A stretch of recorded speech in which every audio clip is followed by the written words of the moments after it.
देखो शिखरे आपण को स्वागत। आज मु आपण नहीं आसी देश विदेशर 30 टी गुरुत्वपूर्ण खबर। आपण को अनुरोध भिडटी को संपूर्ण देखिए। नंबर 1 सबु आकलन भूल। प्रथमे काकीनाडा परे अमलापुरम शेष में नरसारपुर स्थलभाग छुईला मंथा। अमलापुरम नुहे नरसारपुर स्थलभाग छुईला मंथा। पाणीपाग विभाग शेष खबर अनुसार मंगलवार राति प्राय 7टारे मछलीपट्टनम कलिंगपट्टनम मध्य काकीनाडा दक्षिण दिगक नरसारपुर ठारे स्थलभाग छुईछि। राति प्राय 11:30 रु 12:30 मध्य लैंडफॉल प्रक्रिया शेष होइथिला। भारतीय पाणीपाग विभाग सूचना मुताबक पाखापाखि 5 घंटा धरी लैंडफॉल प्रक्रिया जारी रहिथिला। लैंडफॉल बेले पवनर बेग घंटा प्रति 90 रु 100 किलोमीटर रहिथिला। आजिठारु अक्टोबर 30 तारिख पर्यंत ओडिशार दक्षिण एवं पश्चिम अंश समेत आभ्यंतरीण जिलागुड़िकरे हालुकरू मध्यम धरणर वर्षा होइपारे। नंबर 2 अष्टम वेतन कमिशन गठन को कैबिनेट मंजूरी। 1 कोटी अधिक केंद्र सरकारी कर्मचारी एवं पेंशनभोगी एक बड़ खबर। केंद्र सरकार मंगलवार दिन अष्टम वेतन कमिशन गठन को आनुष्ठानिक भाव में अनुमोदन करिसेंती। आगामी 18 मास मध्य कमिशन सरकार को तांकर सुपारिश दाखल करिवो, जहाँपर 2027 रु दरमा एवं पेंशन वृद्धि कार्यकारी होई परिवो। अष्टम वेतन कमिशन लागू करिबारे विलंब होई पारे, तथापि एहाकू 1 जनवरी 2026 रु कार्यकारी बोली विवेचना कराजिवो। यार अर्थ हेउछि जदि विलंब हुए तेबे बकेया पाउना 1 जनवरी 2026 रु कर्मचारी मानक दिया जाई परिवो। नंबर 3 बात्या पई पर्यटकों लगी आज सिमिड़ीपाड़ नंदनकानन बंद। आंध्र प्रदेश काकीनाडा निकटर स्थलभाग छुईछि बात्या। तेबे यही बात्या प्रभाव में ओडिशा रे वर्षा जारी रहिथिबा बेले आज मध्य वर्षा हेबार संभावना रहिछि। तेबे बात्या मंथा को दृष्टि रे रखी पर्यटकों लगी बुधवार नंदनकानन प्राणी उद्यान और उद्भिद उद्यान बंद रहिबो।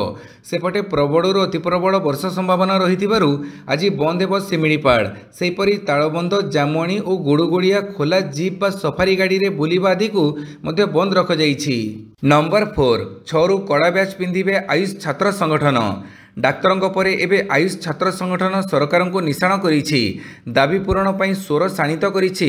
8 दफा दाबी नहीं पूर्वर अनेक थर छात्र संगठन रास्ता को ओह्लैथिबा बेले सरकार मध्य दाबी पूरण पर प्रतिश्रुति दैछंती। हेले एपर्यंत दाबी पूरण दिगरे सरकार कौनसी पदक्षेप ग्रहण कले नाही। एहाकु नै छात्र छात्री महल में असंतोष देखा देइछि।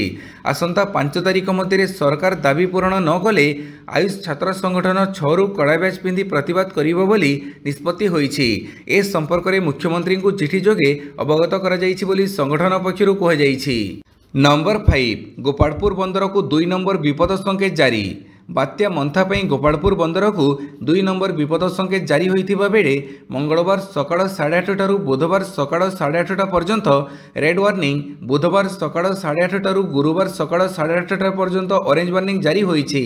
संभाव्य बात्या को नजर रखी गंजाम जिलापाल भी कीर्तिक भाषण गोपालपुर बेड़ाभूमि में पहुंची स्थिति अनुध्यान करने सह बात्या आश्रयस्थली जाई समस्त व्यवस्थार निरीक्षण करथिले।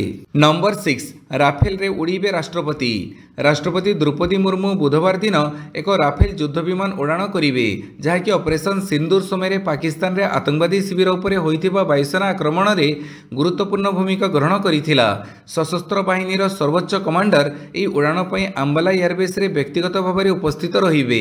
राष्ट्रपति अंबाला गस्त एवं राफेल युद्ध विमान उड़ाण विषय रे राष्ट्रपति भवन पक्षरु सूचना दिया जाइछि। नंबर 7 प्रधान विचारपति नियुक्ति।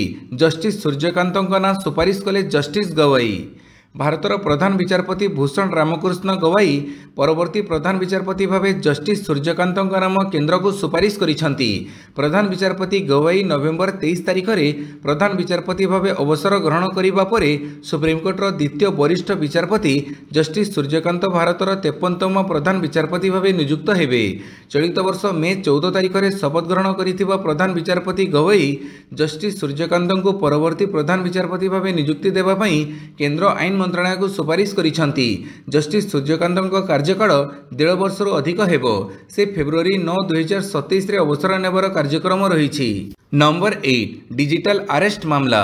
सबु राज्य को तथ्य मागिले सुप्रीमकोर्ट। देशर विभिन्न स्थान में घटी समस्त डिजिटल अरेस्ट मामलार तदंतभार सीबीआई को प्रदान करने को सुप्रीमकोर्ट चिंता करुवा जनापड़ी। सोमवार डिजिटल अरेस्ट संपर्कित मामलार शुणाणी करी सुप्रीमकोर्ट विचारपति सूर्यकांत और जय माल्या बागची समस्त राज्य और केन्द्रशासित अंचल को डिजिटल अरेस्ट संपर्कित मामलार तथ्य प्रदान करने को कहिसेंति। देशर विभिन्न स्थान में घटी डिजिटल अरेस्ट मामलार तदंतभार सीबीआई को प्रदान करने जुक्तियुक्त बोली विचारपति द्वय दर्शाइछंती। तेबे समस्त राज्य और केन्द्रशासित अंचल सरकार को डिजिटल अरेस्ट नहीं तथ्य प्रदान न करिबा पर्यंत कौनसी निर्देशनामा जारी कराजिबो नाही बोली सुप्रीमकोर्टक पीठ स्पष्ट कर देइछंती। नंबर 9 5 एमओयू स्वाक्षर कला पारादीप बंदर 2300 कोटी पुंजीनिवेश। मुंबई रे आरंभ होइतिबा इंडिया मेरीटाइम वीक 2025 रे पारादीप बंदर कर्तृपक्ष 2300 कोटी टंकर 5टी बुझामण पत्र स्वाक्षर करिसंती। पुरी रे 500 कोटी टंकर एक क्रूज टर्मिनाल विकास करिबा, सेहीपरि 1000 कोटी टंकर बाहुडा बंदर रेल संजोग प्रकल्प, 300 कोटी टंका निवेश रे एक मेरीटाइम म्यूजियम और लॉजिस्टिक पार्क विकास करिबा, 280 कोटी टंका निवेश रे एक कार्गो रप्तानी आमदानी प्रकल्प विकास करिबा, 263 कोटी टंकर ग्रीन हाइड्रोजन मोबिलिटी प्रकल्प पई पारादीप बंदर और एनटीपीसी मध्य बुझामणा होईछि। नंबर 10 रबी पई 37,592 कोटी सार सब्सिडी पोषक तत्व आधारित रिहाती। कैबिनेट बैठक में फस्फेट और पोटास सार उपरे पोषक तत्व आधारित सब्सिडी दर स्थिर करने लगी सार विभाग प्रस्ताव को अनुमोदन प्रदान कर जाइछि। रबी ऋतु पई चलित वर्ष अक्टोबर 1 रु 2026 मार्च 31 तारिख पर्यंत यही सब्सिडी लागू हेबो।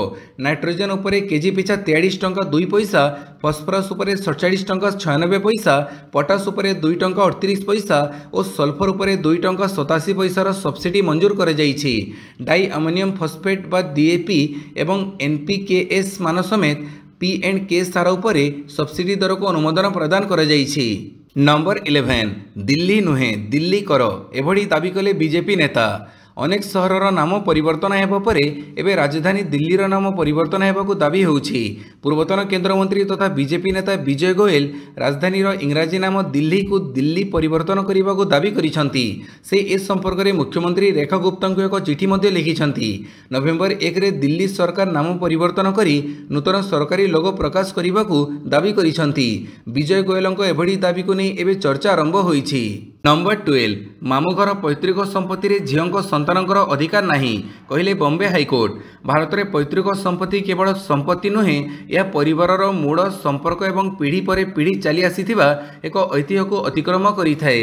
जेतेबेले उत्तराधिकारी प्रश्न उठे सेतेबेले एही संपर्क गुड़िक प्रायतः जटिल आईनगत लड़ई रे परिणत होइथाए। बॉम्बे हाईकोर्टक सांप्रतिक राय एही उत्तराधिकारीर सीमा उपर आलोकपात करिछि, जा स्पष्ट करिछि जे जणे झीओंकर संतान माने मामुघर पैतृक संपत्ति रे अंश दाबी करि परिबे नाही। एही राय ऐतिहासिक हिंदू उत्तराधिकारी आईन 2005 परिसर को स्पष्ट करिछि, जा झीओ मानकु एक मिलित परिवार संपत्ति रे उत्तराधिकारी भाव में समान अधिकार प्रदान करिथिला। नंबर 13 पहिलारू माछधरा कटकणा। ऑलिव रिडले कईछंक सुरक्षा पई आसंता मास 1 रु 2026 मे पर्यंत पूरी समुद्र उपकूल में माछधरा नहीं कटकणा जारी होइछि। एही कटकणा 7 मास धरी लागू हेबो। ऑलिव रिडले कईछ बंगोपसागर को आसी पूरी समुद्र उपकूल में समागम करिथांती।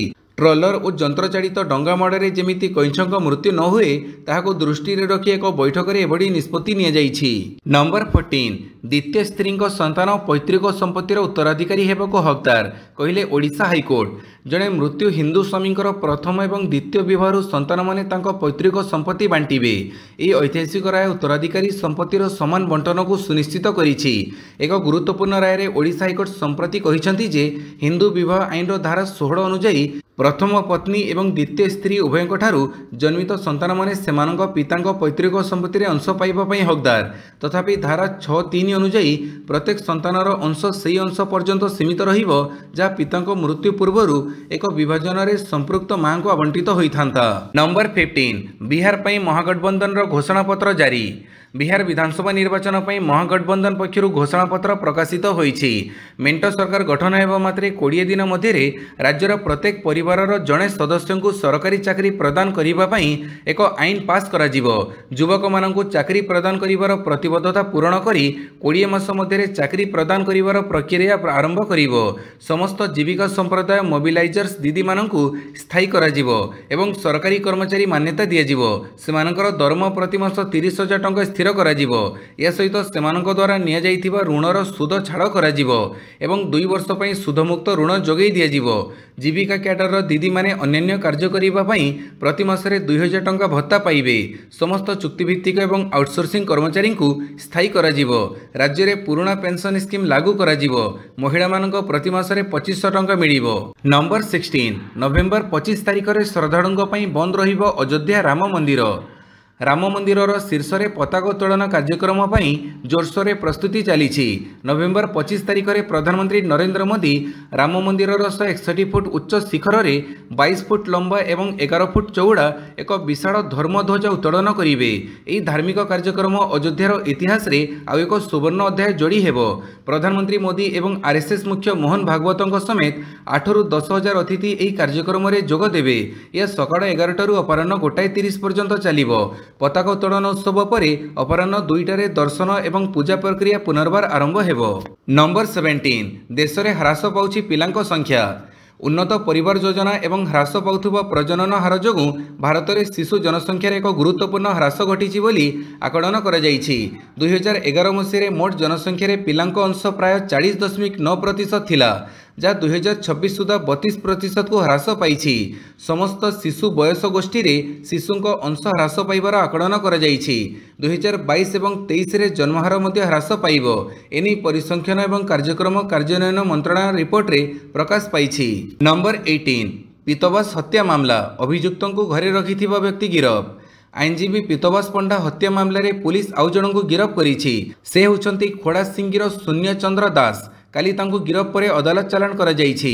ଅଭିଯୁକ୍ତ ଶୂନ୍ୟଚନ୍ଦ୍ର ବିହାରରୁ ଆସିଥିବା ସାର୍ପ ସୁଟରଙ୍କୁ ନିଜର ଭଡ଼ା ଘରେ ଆଶ୍ରୟ ଦେଇଥିଲେ। ଅଡ଼କାପୁରୀଠାରେ ଥିବା ତାଙ୍କର ଅନ୍ୟ ଏକ ଘରେ ଅଭିଯୁକ୍ତମାନେ 4 ଦିନ ରହିବା ସହ ପୀତବାସଙ୍କ ପିଛା କରିଥିଲେ। ସେହିପରି ହତ୍ୟା ଘଟଣା ଦିନ ଅର୍ଥାତ୍ କୁମାର ପୂର୍ଣ୍ଣିମା ଦିନ ଅଭିଯୁକ୍ତ ଯୋଗୀ ରାଉତ ପୀତବାସଙ୍କୁ ଗୁଳି କରିଥିବା ଅଭିଯୁକ୍ତ କୁକୁରପତି ଭୂୟାଁ ଏବଂ ବାଇକ୍ ଚଳାଉଥିବା ଅଭିଯୁକ୍ତ ଚିଣ୍ଟୁ ପ୍ରଧାନଙ୍କୁ ସାଙ୍ଗରେ ଧରି ଅଡ଼କାପୁରୀ ସ୍ଥିତ ସେହି ଘରକୁ ଯାଇଥିଲେ। ନମ୍ବର 19 ଭୂସ୍ଖଳନ ଆଶଙ୍କାରେ କଳିଙ୍ଗା ଘାଟି ସିଲ୍। ସମ୍ଭାବ୍ୟ ବାତ୍ୟା ମନ୍ଥା ଲାଗି କନ୍ଧମାଳ ଜିଲ୍ଲାକୁ ଲାଲ ସତର୍କତା ଜାରି କରାଯାଇଛି। ସତର୍କତାମୂଳକ ପଦକ୍ଷେପ ସ୍ୱରୂପ କଳିଙ୍ଗା ଘାଟିକୁ ସମ୍ପୂର୍ଣ୍ଣ ସିଲ୍ କରିଦିଆଯାଇଛି। ବିପଦ ସଙ୍କୁଳ ଅବସ୍ଥାରେ ଥିବା ଭୂସ୍ଖଳନ ସ୍ଥାନରେ ପୁଣି ଭୂସ୍ଖଳନ ଆଶଙ୍କା ସହ ଅନ୍ୟ ସ୍ଥାନରେ ମଧ୍ୟ ଅନୁରୂପ ଆଶଙ୍କା ଥିବାରୁ ପ୍ରଶାସନ ପକ୍ଷରୁ କଳିଙ୍ଗର ପୂର୍ତ୍ତ ବିଭାଗ ଡାକବଙ୍ଗଳା ନିକଟରୁ ଘାଟି ଉପରକୁ ଚଳାଚଳକୁ ଆସନ୍ତା 30 ତାରିଖ ଯାଏଁ ବନ୍ଦ କରିଦିଆଯାଇଛି। ନମ୍ବର 20 ଇସ୍ରାଏଲ ହମାସ ଯୁଦ୍ଧବିରତି ଭଙ୍ଗ, ଗାଜା ଉପରେ ବଡ଼ ଆକ୍ରମଣ ନିର୍ଦ୍ଦେଶ। ହମାସ ଇସ୍ରାଏଲ ମଧ୍ୟରେ ଘୋଷଣା ହୋଇଥିବା ଯୁଦ୍ଧବିରତିର ଆଜି ଅଚାନକ ଅବସାନ ଘଟିଛି ଏବଂ ମଧ୍ୟପ୍ରାଚ୍ୟରେ ପୁଣି ଅସ୍ଥିରତା ଓ ଉତ୍ତେଜନା ବଢ଼ିଯାଇଛି। ଇସ୍ରାଏଲ ପ୍ରଧାନମନ୍ତ୍ରୀ ବେଞ୍ଜାମିନ୍ ନେତାନ୍ୟାହୁ ଗାଜା ଷ୍ଟ୍ରିପ୍ରେ ଆତଙ୍କୀ ସଂଗଠନ ହମାସର ଟାର୍ଗେଟଗୁଡ଼ିକ ଉପରେ ବଡ଼ ଆକ୍ରମଣ ଆରମ୍ଭ କରିବାକୁ ଇସ୍ରାଏଲ ପ୍ରତିରକ୍ଷା ବାହିନୀ ଅର୍ଥାତ୍ IDFକୁ ନିର୍ଦ୍ଦେଶ ଦେଇଛନ୍ତି ଏବଂ ଏହା ତତ୍କାଳ କାର୍ଯ୍ୟକାରୀ ମଧ୍ୟ ହୋଇଛି। ଆମେରିକା ମଧ୍ୟସ୍ଥତାରେ 10 ଅକ୍ଟୋବରରୁ ଲାଗୁ ହୋଇଥିବା ଯୁଦ୍ଧବିରତିକୁ ହମାସ ଉଲ୍ଲଂଘନ କରିଥିବାରୁ ଆମେ ଏଭଳି ପଦକ୍ଷେପ ନେଇଛୁ ଏବଂ ଯୁଦ୍ଧବିରତିର ଅବସାନ ଘଟାଇଛୁ ବୋଲି ନେତାନ୍ୟାହୁ କହିଛନ୍ତି। ନମ୍ବର 21 14,000 ଛଟେଇ କରିବ ଆମାଜନ। ଇ-କମର୍ସ କମ୍ପାନୀ ଆମାଜନ ବିଶ୍ୱରେ 14,000 କର୍ମଚାରୀଙ୍କୁ ଛଟେଇ ନେଇ ଘୋଷଣା କରିଛି। ଖର୍ଚ୍ଚ ହ୍ରାସ ଏବଂ କୋଭିଡ୍-19 ମହାମାରୀ ସମୟରେ ହୋଇଥିବା ଅତ୍ୟଧିକ ନିଯୁକ୍ତିର ଉପଯୁକ୍ତ ପରିଚାଳନା ପାଇଁ କମ୍ପାନୀ ଏହି ଛଟେଇ କରିବ। ଆମାଜନରେ ମୋଟ ପ୍ରାୟ 15 ଲକ୍ଷ କର୍ମଚାରୀ ବିଶ୍ୱରେ କାମ କରୁଛନ୍ତି, କିନ୍ତୁ ଏମାନଙ୍କ ମଧ୍ୟରୁ ପ୍ରାୟ 3.5 ଲକ୍ଷ ହେଉଛନ୍ତି କର୍ପୋରେଟ୍ କର୍ମଚାରୀ। ଏହି କର୍ପୋରେଟ୍ କର୍ମଚାରୀମାନଙ୍କ ମଧ୍ୟରୁ 14,000 ବା 4% କର୍ମଚାରୀ ଛଟେଇ ହେବେ। ନମ୍ବର 22 ଟ୍ରମ୍ପଙ୍କ ଭୁଲ ନିଷ୍ପତ୍ତି ଯୋଗୁଁ କଫି ଦର ବଢ଼ିଲା 50%। ଆମେରିକାରେ କଫି ପିଇବା ଏବେ ମହଙ୍ଗା ହେଉଛି। ଅଗଷ୍ଟ ମାସଠାରୁ ଏହାର ମୂଲ୍ୟ 50% ବୃଦ୍ଧି ପାଇ ପ୍ରତି ପାଉଣ୍ଡ $4.38ରେ ପହଞ୍ଚିଛି। ଅଗଷ୍ଟ ମାସରେ ଆମେରିକା ବ୍ରାଜିଲ ଉପରେ 50% ଶୁଳ୍କ ଲାଗୁ କରିଥିଲା, ଯାହା କଫିର ଦରକୁ ବୃଦ୍ଧି କରିଥିଲା। ଶୁଳ୍କ ସହିତ ବ୍ରାଜିଲ ମରୁଡ଼ି ସ୍ଥିତି ସୃଷ୍ଟି ହୋଇଛି। ବିନିମୟ ଗୋଦାମରେ ଷ୍ଟକ୍ ଦ୍ରୁତ ଗତିରେ ହ୍ରାସ ପାଉଛି। ବ୍ରାଜିଲିଆନ୍ ବିନ୍ସର ଉପଲବ୍ଧତା ରେକର୍ଡ ସର୍ବନିମ୍ନ ସ୍ତରରେ ପହଞ୍ଚିଛି। ବ୍ରାଜିଲ ବିଶ୍ୱର ସର୍ବବୃହତ କଫି ଉତ୍ପାଦକ। ଗତ ବର୍ଷ ବିଶ୍ୱ କଫି ଉତ୍ପାଦନର 38% ବ୍ରାଜିଲ ଉତ୍ପାଦନ କରିଥିଲା। ଭାରତ ସହିତ ବ୍ରାଜିଲ ସେହି ଦେଶମାନଙ୍କ ମଧ୍ୟରେ ଅନ୍ତର୍ଭୁକ୍ତ ଯେଉଁଠାରେ ଆମେରିକା ସର୍ବାଧିକ ଶୁଳ୍କ ଲାଗୁ କରିଛି। ଏହି ଦକ୍ଷିଣ ଆମେରିକୀୟ ଦେଶରୁ ଆମେରିକା ସର୍ବାଧିକ ପରିମାଣର କଫି ଏବଂ କମଳା ରସ ଆମଦାନୀ କରିଥାଏ। ନମ୍ବର 23 ଇଣ୍ଡୋନେସିଆରେ 6.7 ତୀବ୍ରତାର ଭୂମିକମ୍ପ। इंडोनेशिया 6.7 तीव्रतार भूमिकंप अनुभूत होईछि। इंडोनेशिया समुद्र गर्भरे प्राय 137 किलोमीटर भूमि मध्य यह भूमिकंप होइथिबा जणा पड़िछि। एथिपई सुनामीर आशंका नाही बोली कुहाଯାଇଛି। इंडोनेशिया भूमिकंप क्षेत्र में रहुथिबारु प्राय प्रत्येक वर्ष ठारे भूमिकंपर झटका अनुभूत होइथाए। नंबर 24 सुदान नरसंहार ब्रिटिश अस्त्रशस्त्रर व्यवहार। जातिसंघ द्वारा प्राप्त तथ्यगुड़िकरू जनापड़ी जे सुदान एक अर्धसामरिक बाहिनी आरएसएफ ब्रिटिश अस्त्रशस्त्र व्यवहार करुथिला। ई उपकरण गुड़िक ब्रिटेन रु यूएई को बिक्री कर जाइथिला, किंतु शेष में आरएसएफ पाखरे पहुंचीथिला। यह विवाद ब्रिटेन रो अस्त्रशस्त्र रप्तानी नीति एवं अंतर्जातीय आईन पालन पर गंभीर प्रश्न उठेछि। जातिसंघ सुरक्षा परिषद द्वारा प्राप्त तथ्यगुड़िकरू जनापड़ी जे सुदान रे चलिथिबा गृहयुद्ध रे ब्रिटिश निर्मित सामरिक उपकरण व्यवहार करा जाउछि। एही उपकरण गणहत्या एवं युद्ध अपराधर अभियुक्त एक अर्धसामरिक गोष्ठी रैपिड सपोर्ट फोर्स पाखरे मिलिथिला। नंबर 25 देशर 8000 स्कूल रे शून्य नामलेखा, नियुक्ति पाइछंती 20,000 शिक्षक। सरकारी तथ्य अनुसार 2024-25 शिक्षावर्ष में सारा देश में प्राय 8000 स्कूल रे नामलेखा शून्य रही। पश्चिमबंग में एपरी अधिकांश स्कूल रही। यह पछकू तेलंगाना रही। शून्य नामलेखा थिबा विद्यालयगुड़िक मोट 20,817 जन शिक्षक नियुक्त होइछंती। सेथिमध्यरु पश्चिमबंग में 17,975 जन शिक्षक अछंती। राज्य में 2024-25 आर्थिक वर्ष में नामलेखा शून्य थिबा सर्वाधिक संख्यक 3,812 विद्यालय रही। नंबर 26 दक्षिण चीन सागर में रहस्यमय भाव में दुर्घटनाग्रस्त है अमेरिका युद्ध विमान हेलिकप्टर। दक्षिण चीन सागर में पृथक ऑपरेशन समय 30 मिनिट मध्य दुईटी अमेरिकीय नौसेना विमान दुर्घटनाग्रस्त होईछि। चीन कहिछि जे एक सामरिक अभ्यास समय यह दुर्घटना घटी। अमेरिकीय नौसेना भू राजनैतिक दृष्टि संवेदनशील अंचल में दुर्घटनार कारण खोजा आरंभ करिछि। तेबे दुई देश मध्य वृद्धि पाउथबा उत्तेजना नहीं यह तृतीय विश्वयुद्धर पदध्वनि भाव विवेचना करा जाउछि। नंबर 27 इंग्लैंड दक्षिण आफ्रिका प्रथम सेमिफाइनाल आज। चलित महिला दिनिकिया विश्वकप सेमिफाइनाल लड़ई बुधवार खेल गुवाहाटी में होगा प्रथम सेमिफाइनाल रे 4 थर विश्वविजेता इंग्लैंड को भेट प्रथम विश्वकप आशारे दक्षिण आफ्रिका। केबे विश्वकप फाइनाल खेली नथिबा दक्षिण आफ्रिका चलित संस्करण लीग पर्यायर प्रथम और शेष मैच हारिथिला। नंबर 28 आज 2020 टक्कर। एक दिवसीय श्रृंखला कठिन कठोर परिस्थितिर सम्मुखीन होइतिबा भारतीय क्रिकेट दल बुधवार ठारू आरंभ होइतिबा 2020 टक्कर रे आउ एक ऑस्ट्रेलिया परीक्षा अवतीर्ण हेबाकु जाउछि। दुई दल मध्य खेला जिबाकु थिबा 5 मैच विशिष्ट 2020 श्रृंखलार प्रथम मुकाबिला बुधवार कानबेरा रे मानुका ओभाल रे खेला जिवो। मैच अपराह्न 1:45 रु आरंभ हेबो। नंबर 29 ओडिशा उत्तर प्रदेश रणजी मुकाबिला ड्र। तृतीय दिन वर्षा और चतुर्थ दिन स्वस्तिक सामल अपराजित अर्धशतक बड़े ओडिशा रणजी ट्रॉफी पॉइंट तालिकार खाता खोली। किंतु एथिपाई बाराबाटी और कानपुर में 8 दिन धरी 12 जनक संघर्ष पर गोटे पात्र पॉइंट मिली। बाराबाटी में 12 ठारू शेष दिन में हारी ओडिशा दल मंगलवार कानपुर ग्रीन पार्क में उत्तर प्रदेश विपक्ष द्वितीय राउंड मुकाबिला को ड्र रखिपारी। नंबर 30 आईसीयू बाहर श्रेयस अय्यर। भारतीय क्रिकेट टीम उपअधिनायक श्रेयस अय्यर 3 दिन पर आईसीयू बाहरी। तृतीय दिनिकिया मैच रे एक कैच धरिबा समय से आहत होइथिले। तांको छाती और पेटरे आघात लागिथिला। प्रथमे यहाकू कंकाड़े आघात लागिथिबा कथा कुहा जाउथिला, मात्र डाक्तरखाना रे पहुंचिबा परे तांकर पिलिहा बा स्प्लीन रे आघात लागिथिबा जणा पड़िथिला। अंतरक्त स्राव जोगु से गुरुतर होइथिले। तांको तुरंत आईसीयू रे भर्ती करा जाइथिला। एबे से सामान्य सुस्थ हेबारु आईसीयू रु बाहर को आसिछंती। भिडियोटी को संपूर्ण देखिथिबारु बहुत बहुत धन्यवाद।